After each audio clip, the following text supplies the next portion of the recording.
এবছর joint entrance engineering এ যতজন পরীক্ষায় বসেছেন ততজনেরই নাম প্রকাশিত হয়েছে মেধা তালিকায়। ততজনই সুযোগ পেয়েছেন কাউন্সেলিংয়ে। শূন্যের কম এমনকি নেগেটিভ নম্বর পেয়েও যদি ইঞ্জিনিয়ারিং পড়া যায়, সেক্ষেত্রে জয়েন্টের কৌলিন্যের কী হবে তা নিয়ে প্রকাশ্যে উঠেছিল প্রশ্ন। মানের অবনমনের অভিযোগের কথা স্বীকার করে নিয়ে শেষমেশ হুঁশ ফিরেছে জয়েন্ট এন্ট্রান্স বোর্ডের। বোর্ড শনিবার সিদ্ধান্ত নিয়েছে 2013 সালের ইঞ্জিনিয়ারিংয়ের সমস্ত পরীক্ষার্থীকে র্যাঙ্ক নয়, যারা অঙ্ক, পদার্থবিদ্যা, রসায়নে পজিটিভ অর্থাৎ শূন্যের বেশি নম্বর পাবেন তারাই বিবেচিত হবেন কাউন্সেলিংয়ে।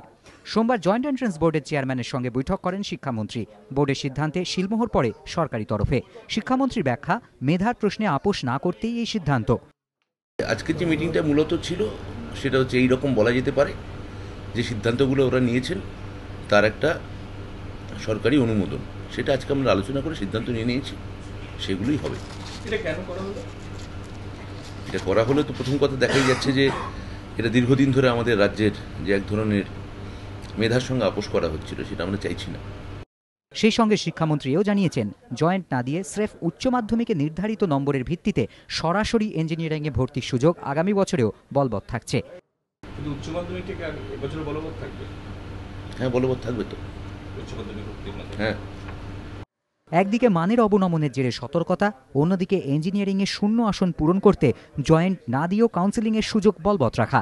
কেন এরকম দ্বিমুখী সিদ্ধান্ত সরকারের তা নিয়ে প্রশ্ন উঠেছে শিক্ষা মহলে।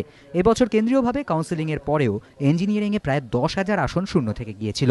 বোর্ড সূত্রের খবর, দ্বিতীয় দফার কাউন্সেলিংয়ে জয়েন্ট এন্ট্রান্সের পাশাপাশি জেলেট, স্নাতক ও উচ্চ মাধ্যমিক উত্তীর্ণদের দিয়ে প্রায় 5,000 আসন পূর্ণ করা গিয়েছিল।